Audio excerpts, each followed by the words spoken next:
The morning my mother ordered me to remove my own signature dish from my menu, she wore white gloves, and she said they made her look professional. We were standing beside my food truck at the Richmond Harvest Table Festival. The gates would open in 40 minutes. My grill was hot, my crew was ready, and 200 pounds of chicken sat in the cooler. Then Linda Morgan handed me a black marker. "Cover the name," she said. She pointed to the words Sunday Ember Chicken painted above my service window, and I had sold that dish under that name for 5 years. It had paid my rent, my permits, and every repair on the truck. Now my mother held a federal registration certificate with her company's name on the cover. Behind her stood my father, my brother Eric, and the festival director. A local camera crew waited near the demo stage. Mom smiled as if she were helping me avoid embarrassment. "You have 10 minutes," she said. "After that, we ask the festival to shut you down." I looked at the marker, then I looked at the old tin box sitting on my counter. Inside, it was the recipe card my aunt had written by hand, and it was stained with paprika, oil, and 20 years of summer cookouts. My mother thought the card proved the dish belonged to the whole family. She was wrong about what it proved, and she was also wrong about the folder beneath it.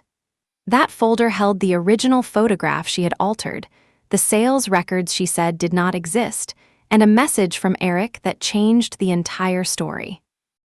Mom had brought one certificate, and I had brought 5 years of truth. What happened next did not end with me covering my sign. It ended with my parents losing the name they had taken, their place at the festival, and the one thing they had always expected from me. My silence. Before I tell you how we got there, think about this. When does sharing a family tradition become stealing someone's work? For most of my life, I did not know there was a line. I am Tessa Morgan, a 35-year-old woman who owns a food truck called Tin and Time. The truck is pale green with a copper service window, and it is not glamorous. The freezer hums too loudly, the left brake light needs a tap after heavy rain, and the floor tilts just enough to send a dropped lemon toward the back door. I love every inch of it. I bought it 5 years ago with my savings and a loan from a credit union. It had been a plumbing van before someone turned it into a coffee truck. Then I turned it into a kitchen. The first week, the exhaust fan died. The second week, a shelf came loose during a turn and dropped 12 jars of pickled onions. By the third week, I knew the truck better than I knew most people. I knew which burner ran hot, and I knew where the roof leaked. I knew how long the generator could complain before it truly needed fuel. That knowledge mattered. In my family, I was rarely treated as the person who knew anything. Eric was the confident one. He was 3 years younger and could sell a bad idea with a bright smile. Teachers called him charming. Coaches called him a leader. My parents called him gifted. They called me dependable. Dependable meant I arrived early, and it meant I cleaned after parties. It meant I remembered birthdays, brought extra chairs, and never asked why Eric's mistakes became family emergencies while mine became character flaws. My father, Daniel, owned a small hardware store for almost 30 years. He believed every problem could be solved with the right tool and enough patience. My mother believed every family problem could be solved if everyone followed her plan. Her plans usually had a place for me. That place was useful, quiet, and slightly behind Eric. The one person who never put me there was my Aunt June, and she was my mother's older sister. She lived 2 streets away and worked at a small downtown hotel. Every warm Sunday, June cooked in her backyard. She used an iron skillet, a dented red kettle, and a round tin box filled with folded recipe cards. She measured salt in her palm, not over a bowl, and I was 9 when she first let me stir the glaze. "Slow," she told me. "Food knows when you rush it." I believed her. The dish everyone waited for was chicken brushed with a dark, smoky glaze. It was sweet at first, then sharp, then warm enough to make you reach for another bite. June called it ember chicken, not because it was painfully hot, because the flavor stayed. Eric ate it. My parents praised it. I learned it. That difference became important later, and June never wrote the full recipe on one card. One card listed the spices, another held the glaze. A third had only 4 words: toast first, rest after. She said a recipe should live in your hands, not just on paper. When she died in a highway accident, I was 22. There was no long goodbye. One Friday, she was making plans for a church picnic. By Saturday morning, she was gone. My mother cleaned out June's kitchen in 2 days, and she kept the dishes. My father took the tools. Eric claimed the red kettle because he said it looked good in his apartment. Mom handed me the tin box. "You are the only one who will use these," she said. At the time, it felt like trust. Years later, she would call it a loan.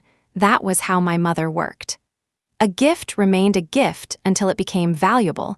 Then she remembered conditions no one else had heard. After college, I worked in restaurant kitchens around Richmond. I started with prep. Then I moved to the line, then catering, then menu development for a hotel group. I learned how to price a plate, train a crew, pass an inspection, and smile while a manager took credit for a special I had built. I also learned what I did not want. I did not want to spend my life making someone else's ideas look better. At 30, I left the hotel group. My parents called it impulsive, and Eric had changed jobs 4 times by then. Each move was described as strategic, and I had saved enough for a down payment on the truck. I had a business plan, 6 months of living expenses, and 3 catering clients willing to follow me. Mom still asked whether I had considered something safer. Like what? I said, something with benefits. I have benefits. You know what I mean. I did. She meant a job she could explain without saying the words food truck. Tin and Time opened on a rainy Tuesday in April, and I sold 14 lunches. 9 were to friends, 3 were to people who thought I was still a coffee truck. 1 was to my father, who paid cash and left before Mom could see him. The last was a woman named Mia Carter, and she worked at a print shop nearby. She ordered the Ember chicken, ate half of it standing under my awning, then came back to the window. "What is this called?" she asked. "Ember chicken." That sounds like a candle.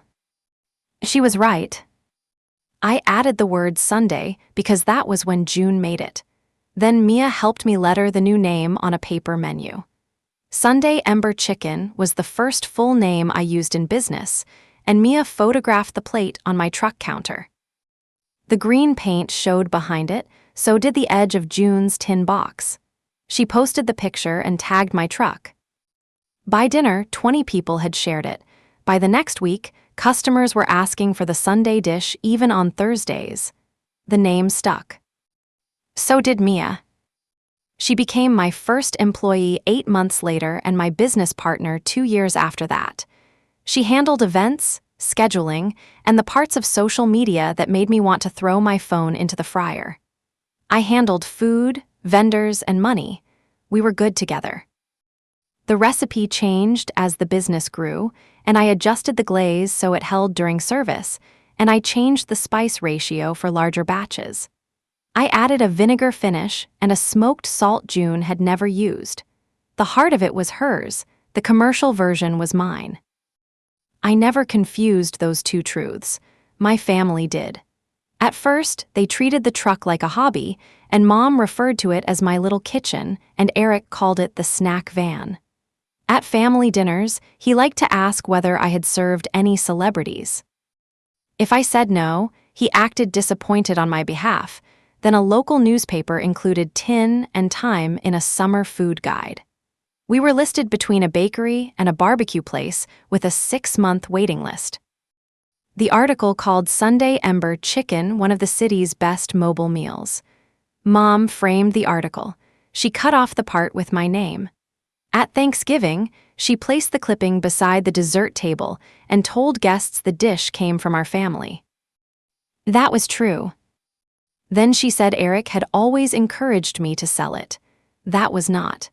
Eric had never encouraged the truck. He once asked me to park behind his apartment during a party so his guests would not see it from the balcony, and I corrected Mom that night. Eric did not help create the business, I said. She gave me a tired look. No one said he did. You just did. I said he supported you. He called it a snack van. He was teasing. Then say I built it. Mom lowered her voice. Why do you always need the whole spotlight? I remember the question because I had spent my life standing outside it. I did not answer. I packed the leftover rolls and left. That pattern repeated as the truck became successful. When my compressor failed, the repair bill was mine. When the city featured us in a tourism video, the success belonged to the family. When I worked 14-hour festival days, Mom said I chose a hard life. When customers lined up around the block, she said June's recipe had carried me. June's recipe helped. So did my labor, so did Mia's. So did every early morning, every permit, every burned batch, and every decision to keep going when the numbers were thin. My parents never asked about those parts. They liked the result, and they did not respect the work. 3 years after the newspaper article, my father sold his hardware store. He had expected Eric to take it over. Eric did not want it. He said retail was dying, and he needed something with growth. Dad looked hurt for about a week. Then Mom announced a new plan, and they would open a restaurant for Eric. The building was an old diner on Brook Road, and it had cracked red booths, a long counter, and a kitchen that needed almost everything replaced. Mom called it charming. Dad called it a project. Eric called it Morgan House. I called it expensive. They invited me to see the space before the papers were signed. Mom walked me through every room as if the restaurant already existed. She pointed to the counter. Breakfast here. She pointed to the back wall. Family pictures there. Then she stopped in the kitchen. And your chicken will anchor dinner. I thought I had misheard her. My chicken. Our chicken, she said. Eric leaned against the prep table. We want a family menu. Then build one. We are. Without my business name. Mom's smile tightened. Tessa, no one owns dinner. I do not own chicken. I use Sunday Ember Chicken as a business name. It came from June. The recipe came from June. The name came from my truck. Eric waved one hand. It is 6 words on a chalkboard. It is 3 words. You know what I mean. I knew exactly what he meant. If something belonged to me, it was small. If Eric wanted it, it became family property. I told them I would consider a limited agreement, and they could serve a version of the dish at Morgan House if the menu credited tin and time. They would use a different name, follow the quality standards, and pay a small licensing fee. I expected negotiation. Mom looked offended. You want to charge your own parents? I want the business arrangement in writing.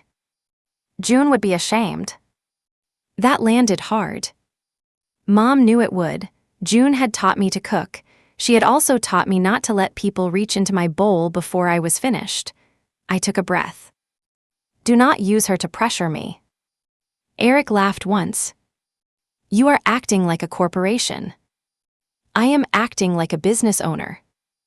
Dad had been quiet. Now he rubbed the back of his neck. Maybe we all cool off. Mom turned toward him. There is nothing to cool off. Tessa is going to help. I looked at her. No.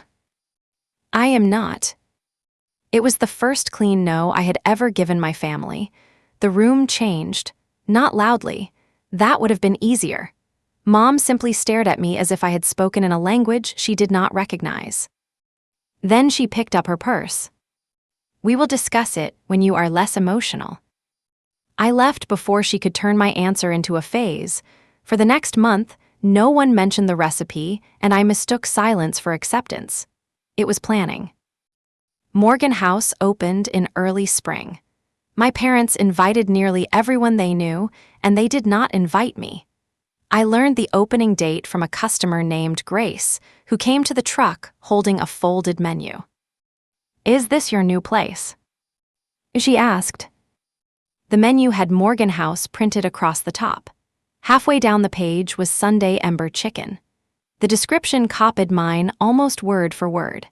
Slow-glazed chicken with warm spice, cider vinegar, and toasted herbs, and they had changed toasted herbs to garden herbs. That was all. I held the paper under the service light. "Where did you get this?" They were handing them out at the farmer's market. Mia read over my shoulder. Her face changed before mine did. At the bottom of the dish description was a small line, "A Morgan Family Original." I closed the window for 10 minutes. Then I called Mom. She answered cheerfully. "Did you see the menu? You used the name. It is a family recipe. We had this conversation. You made demands. We chose not to participate. That does not give you permission." She sighed. "Tessa, customers are not going to confuse a truck with a restaurant. That is not the point. It is exactly the point. You are not losing anything." I looked through the glass. 3 customers waited outside. One held a Morgan House menu. "You copied my description. We described the food. You copied my words. Words are not ingredients." Her tone was calm. That made mine harder to control, and I asked her to remove the name before opening night. She refused. Then she said something I did not understand yet. "You should be careful about making claims you cannot support." I thought it was another threat built from confidence, but it was more than that, so I emailed the request that afternoon. I kept it brief, and I explained when I began using the name. I attached old menus, the newspaper article, and a screenshot of Mia's first post. I asked them to choose another name within 5 business days. Eric replied, "Not Mom." His message had one sentence. His message said, "Our attorney has advised us not to discuss this with you." I had never heard my brother mention an attorney without making a joke. Mia read the message twice. "They started this before the menu," she said. I did not want to believe that. The truth arrived the next morning. A catering client called to ask whether Tin and Time had become part of Morgan House, and she was planning an employee event and had spoken to Eric. "He said the restaurant now controls the chicken," she told me. "What does controls mean?" "He said your truck was the mobile branch." I gripped the phone. "We are not connected." There was a pause. That is not how he explained it. She canceled the booking. Her company did not want to be caught in a family dispute. The lost event was worth almost $4,000. That number hurt. The confusion hurt more. I called Eric. He answered from the restaurant kitchen, and I could hear metal pans and voices behind him. "You told a client you control my truck." I said we are the main location. "There is no main location." Mom said the branding was settled. "What branding?" He went quiet. Then someone called his name. "I have to go." "Eric." "I really have to go." The call ended. That afternoon, a delivery driver arrived at my commissary kitchen with 6 cases of chicken. They were not mine. The invoice listed Morgan House. The order note said Sunday Ember Chicken account. My supplier had merged our customer records because Eric told them we were related businesses. I spent 2 hours separating the accounts, then I changed every vendor password. By the end of the week, 3 customers had asked whether I had sold the truck. One reviewer complained that the restaurant version tasted different from mine. A food blogger tagged both businesses in the same post and called Morgan House the original home of the dish, and Mom had been wrong. People could confuse a truck with a restaurant, and they only needed someone to confuse them first. I sent a second email. This time, I copied the restaurant's attorney. I did not threaten. I listed the lost booking, the supplier error, and the public statements. I asked them to stop using the name and correct the claim that Morgan House controlled my truck. The attorney replied with a short note. His client denied causing confusion. He also attached a link. The link opened a federal trademark record, and I stared at the screen. Sunday Ember Chicken was registered to Morgan Table Group, the company my parents had formed for Eric. The registration date was 6 weeks earlier. The filing date was almost a year before that. They had applied months before they asked me to tour the diner. I clicked through the public documents. The application claimed the name had first been used in commerce more than 3 years before my truck opened. That was impossible. Morgan House had not existed. Eric had been selling office software at the time. Then I reached the specimen. A specimen is the example an applicant submits to show the name being used in real business. Their specimen was a restaurant menu. The page looked old, the corners were yellowed. The type was faded. Sunday Ember Chicken appeared under a heading labeled Morgan Family Suppers. At first glance, it looked convincing, then I saw the bowl. The photograph beside the menu item was mine. Mia had taken it during our first week, and the pale green counter was still visible. I could see a scratch near the plate, and I could see the curved edge of June's tin box. Someone had cropped the image, lowered the color, and placed it on a fake menu. They had used the first photograph of my business to prove their business came first. I called Mia. She came to the commissary with her laptop, and we placed the files side by side. The match was exact. Same piece of parsley. It had the same drop of glaze and the same shadow from the service window.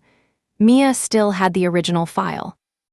Its date was embedded in the image information, and she also had the first social post and the print invoice for the paper menu we used that week. "What do we do?" she asked. I wanted to call Mom.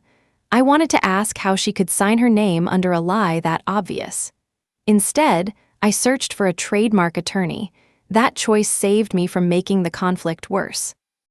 It also showed me how carefully my mother had planned it, and Rachel Shaw met me the next day.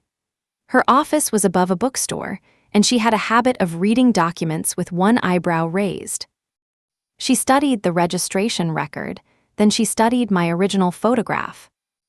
"This is not a magic piece of paper," she said. "It feels like one.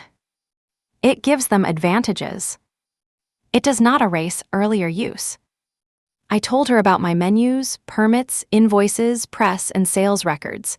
She asked for everything, not a summary, everything. I brought 3 boxes the next morning, and Rachel explained the basic problem in plain language. The recipe itself was not the trademark issue. The name was. I had used Sunday Ember Chicken in business before Morgan House existed. My parents had obtained a federal registration by claiming earlier use and submitting an image taken from my truck.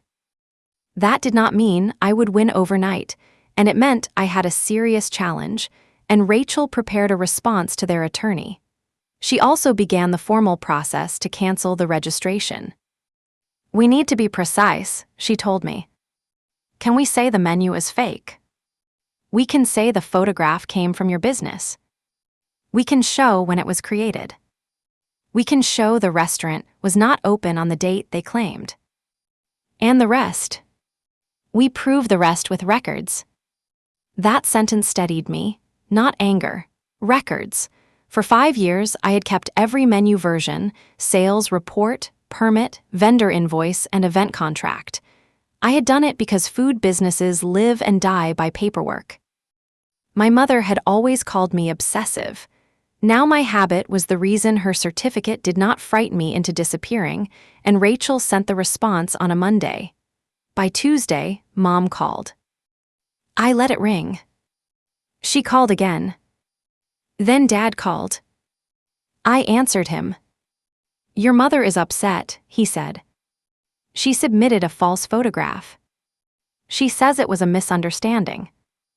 Who misunderstands where a photograph came from? He was quiet. She thinks this can stay inside the family. She sent an attorney after my business. That was to get your attention.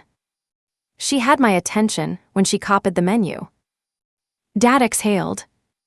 Could you meet with us? For what? To find a way forward. I looked at the tin box on my office shelf, and Mom had given it to me 13 years earlier.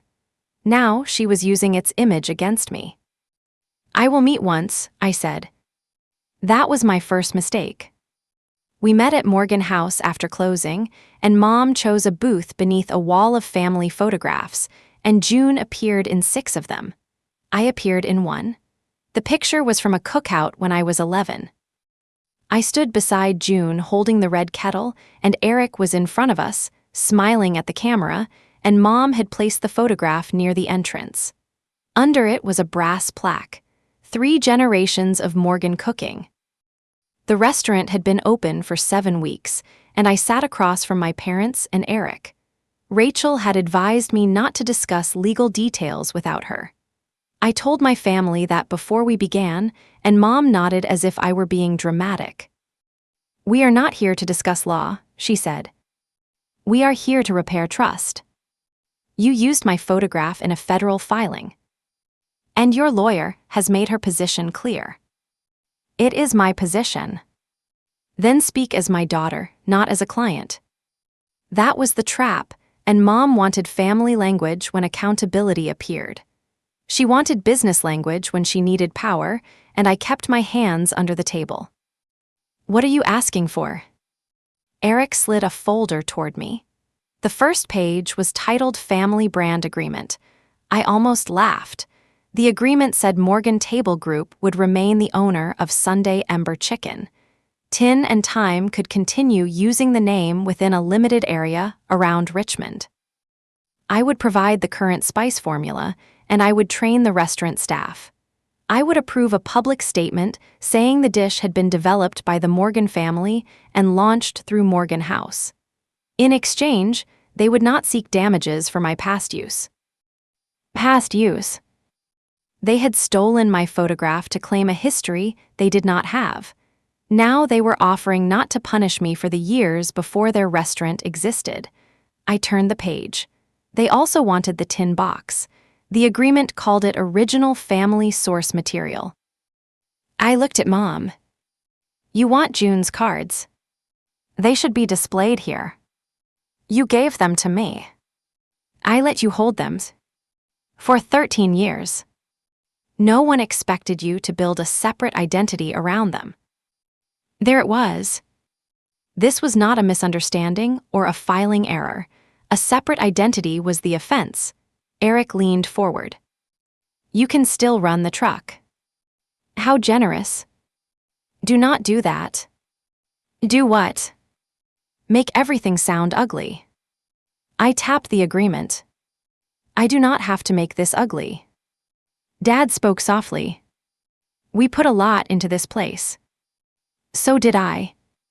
Not into this place. No. Into the business you copied. Mom's mouth tightened. You had a head start because June taught you. June offered to teach all of us. Eric looked away. He remembered.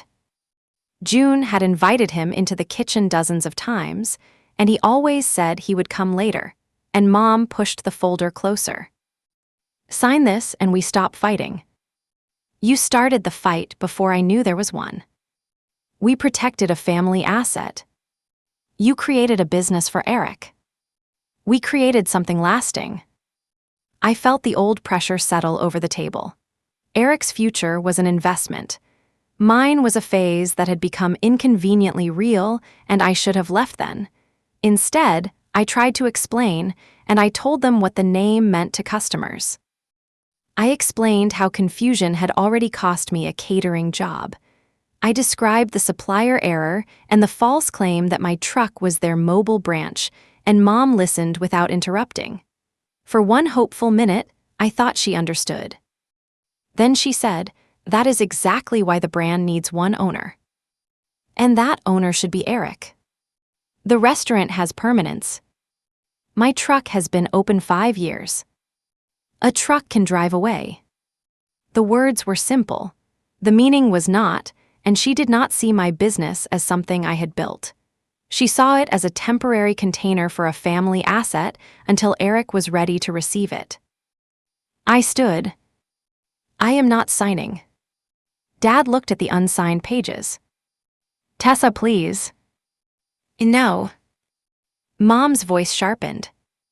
If you walk out, the next conversation happens through attorneys. The first one already did. I left the folder on the table. Outside, the restaurant windows glowed against the dark parking lot. A large decal covered the front door. Sunday Ember Chicken, a Morgan original. I took a photograph, then I noticed the smaller line underneath.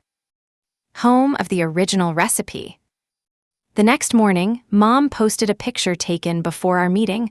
All 4 of us were visible in the booth. I looked serious. Dad looked tired. Eric looked at the table. Mom's caption said the Morgan family was moving forward together. She announced that Tin and Time would remain part of the Sunday Ember family. I called her. Delete it. Why? You know why. It is a family photograph. The caption is false. We met. I rejected your agreement. You are still thinking. No. I am not. Her voice cooled. Your attorney said not to discuss details. You are announcing details online. I am reassuring customers. They are my customers too. You say. One brand. I ended the call. Mia had already taken screenshots. By noon, customers were congratulating us on the partnership. A local radio host asked whether I would join Eric for an interview about carrying family traditions into a new generation. I declined. Then Morgan House accepted.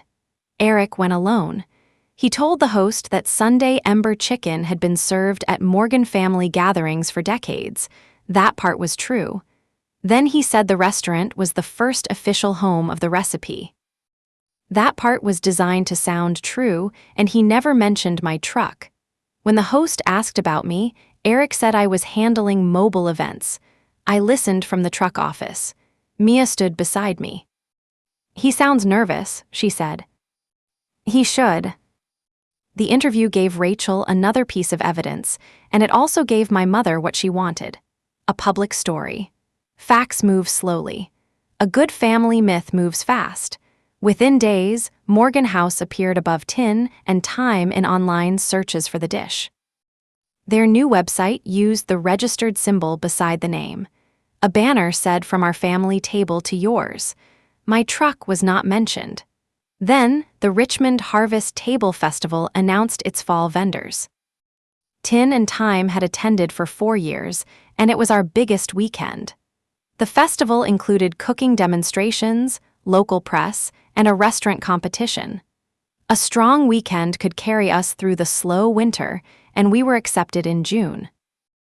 Morgan House was added in August. I called the festival office. The vendor coordinator, Caleb Reed, sounded uncomfortable. They applied under a separate category, he said. They are using my dish name. They provided a registration. I have challenged that registration. I know. We received a letter from your attorney. Then why are both of us listed? Because the legal dispute is not resolved. I understood his position, and I hated it anyway. What happens if they demand that I cover the name? We are reviewing that. That is not an answer. No. It is not. A week later, the answer came by certified mail. Morgan Table Group demanded that the festival remove every Tin and Time sign using Sunday Ember Chicken. They also demanded that the festival cancel my cooking demonstration. Their letter said my appearance could mislead the public about the registered owner, and Caleb called me the same afternoon. We are not canceling you today, he said. Today? Our council needs more information. The festival is in 3 weeks. I know. If you remove the name, do I stay? He paused. That would reduce the immediate conflict.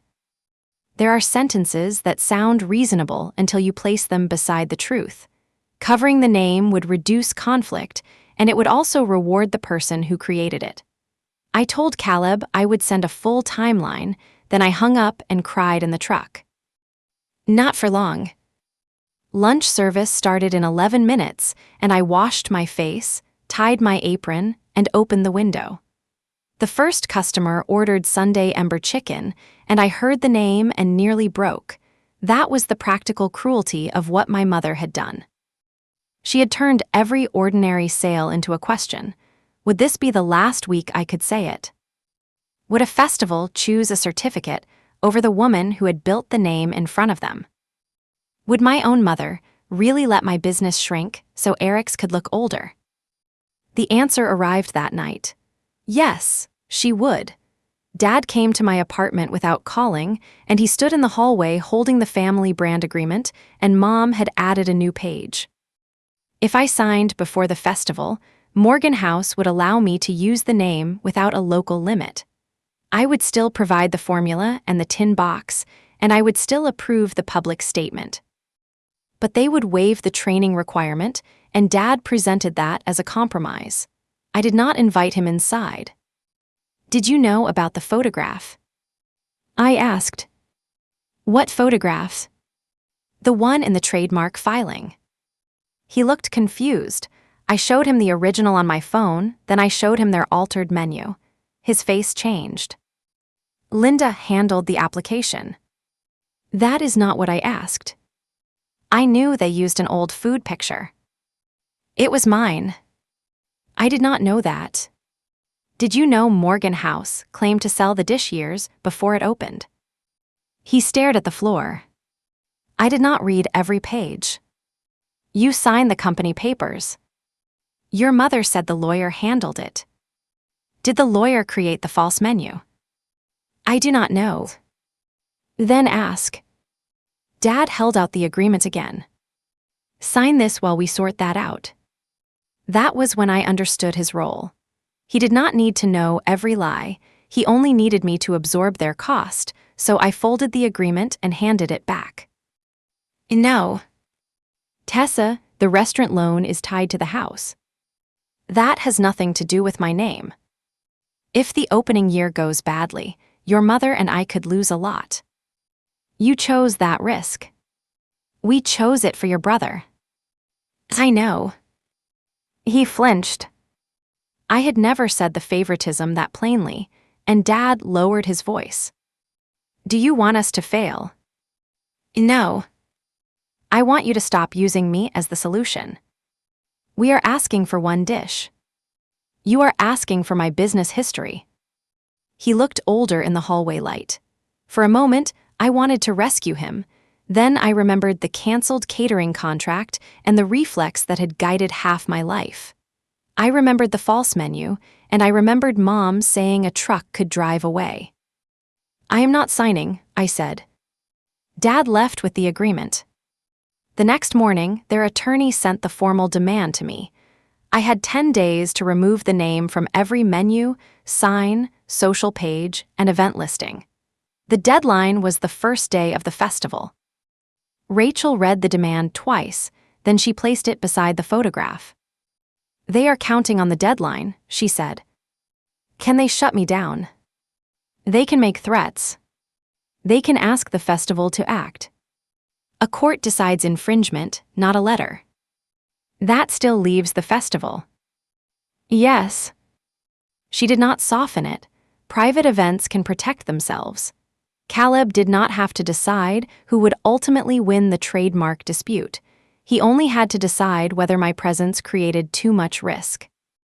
Rachel prepared our formal response, and she also filed the challenge to the registration. That process would not finish before the festival. We needed a second plan. Mia and I built a timeline, and we started with the first paper menu. Then came sales reports, tax records, vendor permits, dated photographs, catering invoices, and the newspaper article. We added the restaurant's formation record, and we added its opening announcement. The claimed first-use date came years before either one, and I called the printer who made our first menu, and he found the old invoice. Mia found the original design file. A photographer from the newspaper located her archived contact sheet. It showed my truck, my sign, and the tin box months before my parents filed anything. Every record answered one question: who used the name first? I did. Every record also exposed another. What had Morgan House submitted? A picture taken from me. Rachel warned me not to confuse a strong case with an instant result. Your mother may still deny intent, she said. How? She can say someone gave her the image. She can say the dates were mistakes. She can blame the filing process. Would that work? It may not save the registration. It could still make the story messy. My mother was good at messy. She could take one clear act and surround it with family feelings until everyone forgot what happened, and I needed something that showed knowledge. Not just error. That evidence came from Eric, and he texted me 4 days before the deadline. Can we talk without lawyers? I stared at the message, then I wrote back. Only in writing. He did not reply for an hour. When he did, the message filled my screen. He said Mom had handled the trademark application through an online filing service before they hired their current attorney. She told Eric the name had always belonged to the family, and she told him the old menu came from one of June's church events. Eric signed a declaration because Mom said it was routine. Months later, he recognized the photograph, and he asked her about the green counter. She told him no one could prove where the picture came from, and I read that sentence 3 times. No one could prove it. Eric continued. He said he should have stopped then. He did not because the restaurant was already using the name, the loan was signed, and Mom said I would eventually agree. He attached an email from her. The subject line said specimen fixed. The message included 2 files. One was Mia's original social photograph downloaded from the internet. The other was the altered menu. Mom wrote, I aged it enough that the green edge is almost gone. There was no misunderstanding left. I called Rachel. She asked me to forward the entire message thread and preserve it, then she said something that made my knees weak. This changes the pressure. It did not erase the waiting, and it did not guarantee the festival would keep me. It removed my mother's safest excuse, so I asked Eric why he had sent it. His answer came slowly. Because she wants me to say, you stole it from us on camera. The festival competition had invited Morgan House to the demo stage, and Mom wanted Eric to tell the family story during the judging. She wanted him to say June created the dish, the family preserved it, and I used it without permission when I opened my truck. That story would turn my own history against me. I called him. This time, he answered. Are you going to say it? I asked. I do not know.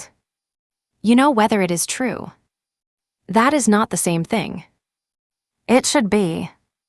He sounded exhausted. You do not understand what happens if this restaurant fails. I understand that our parents lose money. I lose everything too. You own part of the company. On paper. Then stop letting Mom make decisions in your name. He laughed without humor. You think she listens to me. She built this for you. She built what she wanted and put me behind the counter. That surprised me. It did not excuse him. Eric had accepted the restaurant, the false history, and the protection. But for the first time, I saw the difference between being favored and being free. He had more benefits than I did, and he also had a role he was afraid to leave. Tell the truth, I said. And then what? Then you deal with what the truth costs. He went quiet. That is easy for you to say. No. It is the hardest thing I have ever said.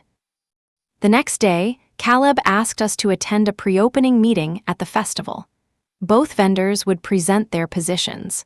The festival would decide whether either business had violated its vendor agreement. That was separate from the federal trademark fight. The festival agreement prohibited false ownership claims, misleading promotional material, and the unauthorized use of another vendor's photographs. For the first time, the immediate decision depended on more than my mother's certificate. I sent Caleb the evidence packet, and Rachel sent a cover letter that avoided drama. It stated dates. It explained that the registration was being challenged, and it identified the copied image. It included Eric's message and Mom's email, and Caleb called that evening. "I wish you had sent this sooner," he said. "I did not have the email sooner. Your mother says it is taken out of context." "What context makes it honest?" I asked her that. "What did she say?" "That the photograph shows a family recipe." "It shows my truck." "I know." He sounded tired. The meeting would happen beside the demo stage 30 minutes before the gates opened. Mom requested that a camera crew be allowed to record the resolution. She told Caleb transparency would protect the festival, and Rachel advised against it. I agreed. Then Mom gave the crew a separate interview slot for Morgan House. She planned to make the accusation whether the meeting was filmed or not. I changed my mind. "Let them record," I told Caleb. Rachel looked at me. "Are you sure?" "If Mom wants the public version, I want the public facts." That decision scared me more than the legal filing, and I was comfortable in a kitchen. I was comfortable with numbers and heat and controlled motion. I was not comfortable confronting my mother in front of cameras. She knew that. It was why she kept creating public stories, and she expected me to correct them privately. The night before the festival, I worked alone in the commissary. Mia had gone home to sleep. The last batch of glaze cooled on the prep table. June's tin box sat beside me. I opened it. The card smelled faintly of spice and old paper. The original Ember card had no business name. It had ingredients, notes, and one stain shaped like a thumb. On the back, June had written my name. "For Tessa, who waits for the flavor." I had forgotten that line, and I sat on an overturned crate and cried. Not because it proved ownership. It did not. A handwritten card could not prove 5 years of commercial use. It proved something else. June had not treated me as storage. She had seen me learning, and she had trusted me to continue. That was personal, not legal. Both truths mattered. I placed the card in a clear sleeve, then I added a copy to the evidence folder. The original went back into the tin. At midnight, Mom sent a text. "Last chance to handle this with dignity." I wrote one answer, "I will be at the festival." She replied at once. "Then bring the box." I did, and I also brought the file she thought no one could prove. Festival morning smelled like rain, charcoal, and fresh bread. Mia arrived before sunrise. We loaded the coolers, checked the propane, and hung our menus. I placed the tin box on the counter. The evidence folder stayed beneath it. At 7:30, Mom crossed the vendor lane, and she wore a cream coat and white gloves. Dad followed with a leather folder, and Eric walked behind them in his chef jacket. He looked pale with nerves, all fear and no sleep, and Caleb met us beside the demo stage.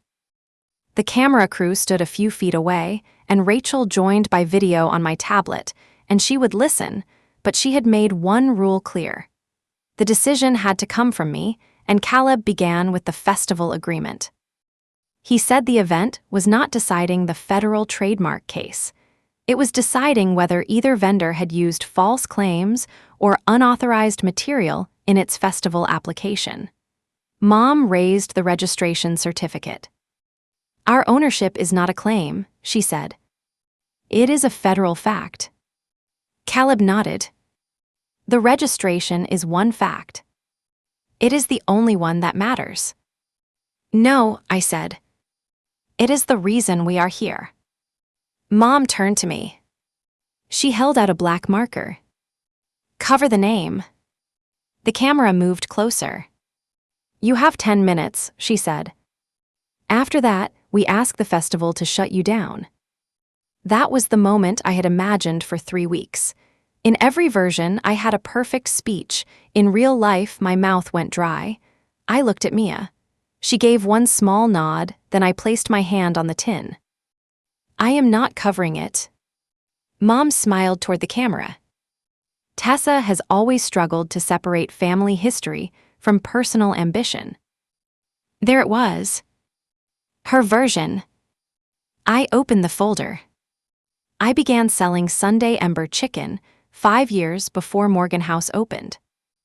Mom lifted the certificate again. The government disagrees. The government reviewed the evidence you submitted. I removed the first menu. This is my original printed menu. Then I placed the invoice beside it. This is the printer's dated record. I added the first sales report. This shows the first week of sales. Mom waved one gloved hand. None of that changes where the recipe came from. I am not claiming I invented every ingredient. Then you admit it is ours. I admit June taught me the recipe. She looked pleased. I continued. I created the business name. I developed the commercial version. I used it in public sales before your restaurant existed. Dad shifted his weight, Mom did not. A family does not need permission to use its own food. A restaurant needs permission to use another business's photograph. I placed Mia's original picture on the table. The green counter was bright. The tin box was visible, then I placed the altered menu beside it. The camera operator leaned closer. Mom's face tightened. That image came from a family event. Mia spoke for the first time. No. I took it. Mom looked at her. You worked for Tessa. I had not been hired yet. Mia gave Caleb the original file record and her first social post. The date is here. The location is the truck. Caleb studied both pages. Mom turned back to me. A photograph does not own a recipe. No. It proves your specimen came from my business. It proves the same meal appeared in 2 places. The scratch in my counter appeared in your fake menu. Dad closed his eyes. Eric stared at the ground, and Mom removed one glove finger by finger. You are humiliating this family over a plate of chicken. No. We are here because you filed a false history. I protected June's legacy. You used June's name after ignoring the work she taught me to do. Mom's voice rose. We paid for those family meals. We bought the groceries. We gave you access to the recipe. You gave me the tin. I let you keep it. For 13 years. You were supposed to preserve it. I did. Then return it to the family. I opened the tin. The old cards rested inside. The camera caught the stains and folded corners. Mom reached for it. I closed the lid. This is mine. Her face changed. Not because the box was valuable, because I had stopped treating her request as an instruction. She stepped closer. You would have none of this without us. That was the sentence she had been building toward all morning. The truck, the dish, the name, my labor. All of it became a debt the moment I resisted her, and I kept my voice low. A family recipe can be shared. I placed my hand on the folder. A business identity cannot be stolen and renamed as love. No one spoke. Even the camera operator stopped moving. Mom recovered first. Very dramatic. It is also accurate. She turned to Caleb. You have a registered owner and an angry relative with old papers. This festival cannot reward infringement. Caleb looked at me. Do you have anything showing the altered image was knowingly submitted? Mom's eyes moved toward Eric. I removed the printed email. Yes. I handed Caleb the first page. The subject line was visible. Specimen fixed. Below it were the 2 attached files, then came Mom's sentence. I aged it enough. The green edge is almost gone. Dad read over Caleb's shoulder. He looked at Mom. Linda. She did not answer him. Caleb read the page again. Mom faced Eric. You gave her a private family email. Eric swallowed. I gave her the truth. You signed the application. I signed what you told me was routine. You are an owner. On paper. You benefited from it. Yes. His answer surprised everyone. Eric stepped beside the table. I knew the picture was hers after we filed. Mom stared at him. He continued. I asked. You said she could not prove it. You are confused. No. You are under pressure. No. You are destroying your own restaurant. Eric looked at me, then at the camera. I helped use a name Tessa built. I should have stopped when I knew. The words were not elegant, they were enough. Mom moved toward him. He stepped back. That small movement broke something she had counted on. Her favorite child was no longer standing where she placed him. She turned to Dad. Say something. Dad looked at the altered menu, then at the certificate in his hand. What do you want me to say? That this is family property. He shook his head once. I did not know about the picture. You did not need to. I signed papers. Because you trusted me. Yes. His voice was quiet. That was the problem. Mom's face hardened. For a moment, I saw how alone control becomes when people stop cooperating. She looked at me. What do you want? It was the first honest question she had asked. I want Morgan House to stop using the name. No. I want the false ownership claims corrected. No. I want the registration surrendered. Absolutely not. I want the festival to know how you supported it. She laughed. You want revenge. I want the truth to stop costing me money. I took out the final page, and Rachel had prepared a settlement offer. It gave Morgan House 10 days to stop using Sunday Ember Chicken, remove my photograph, correct the public partnership claims, and consent to ending the registration.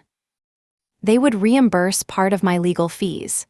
In return, I would not seek damages for the canceled catering contract or pursue broader claims over the copied menu text. Mom did not touch it. You expect us to erase the restaurant. I expect you to rename one dish. It is our signature item. You chose to build your signature on my work. The loan depends on our brand. The loan depends on your business, not my silence. She lowered her voice. If you do this, your father could lose his house.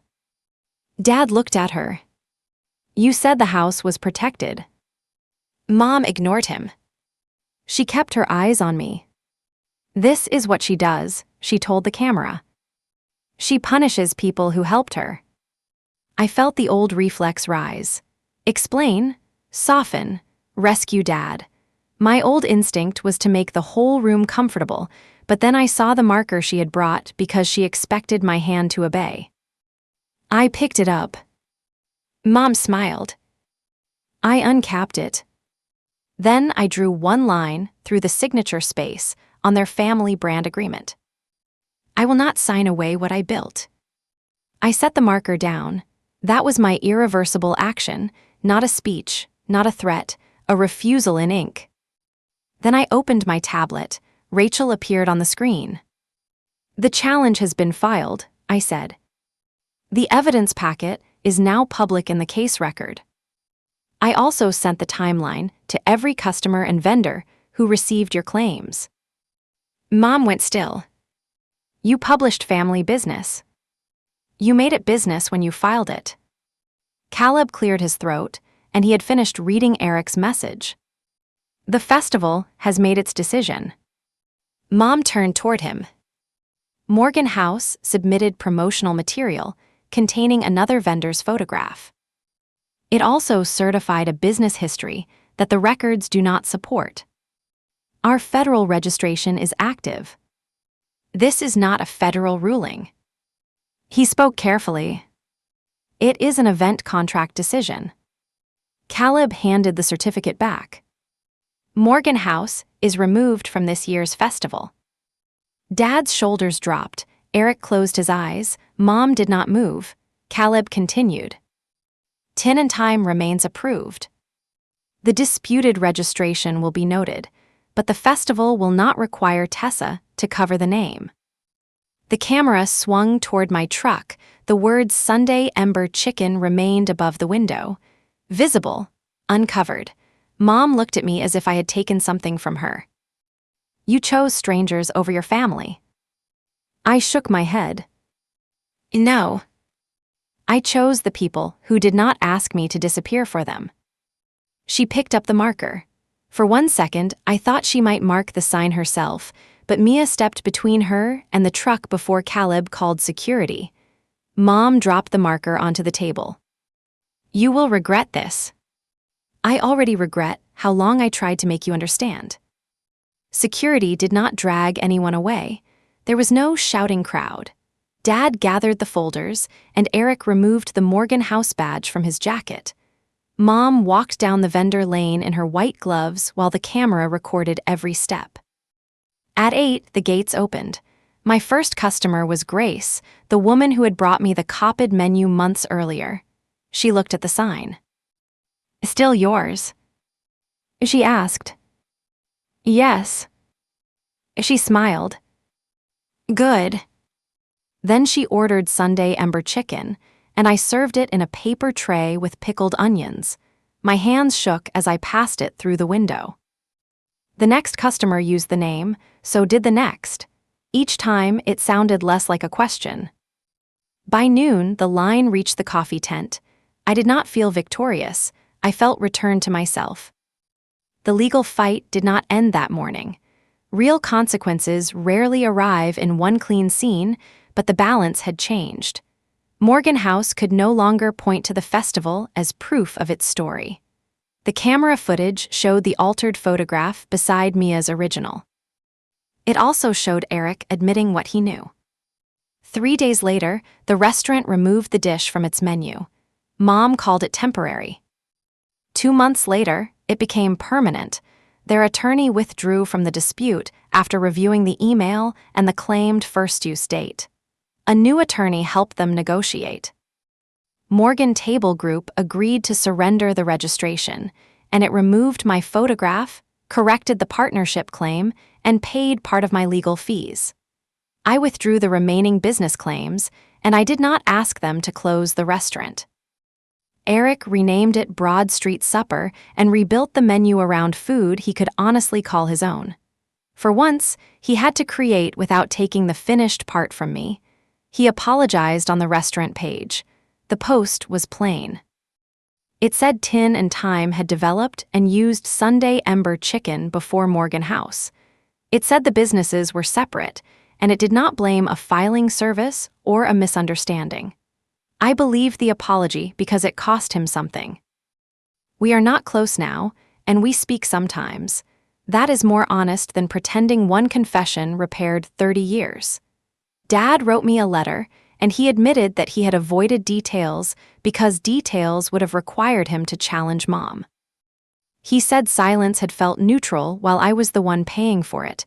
I kept the letter, and I did not treat it as a repaired relationship. He visits the truck alone now. He waits in line. He pays. Those small choices matter more to me than promises, and Mom has never apologized. Her last message said I had allowed paperwork to destroy a family tradition. I did not answer. The tradition was never destroyed. I still cook the chicken. Customers still order it by the name I gave it. What ended was her right to use family as a word that meant I had no boundaries.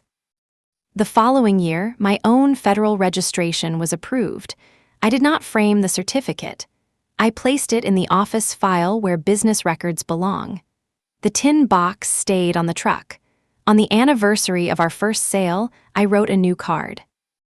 It listed the date tin and time opened, the name Mia helped me choose, and the changes I made to June's recipe. At the bottom, I wrote one sentence. I wrote, "Shared with love does not mean taken without consent," then placed my card behind June's. Then I closed the lid. A recipe can carry many hands. Credit should remember them. Love should not require one person to vanish so everyone else can call the story peaceful. My mother brought me a marker because she thought the easiest answer would be to cover my name. I kept the sign. I kept the recipe. Most important, I kept my voice.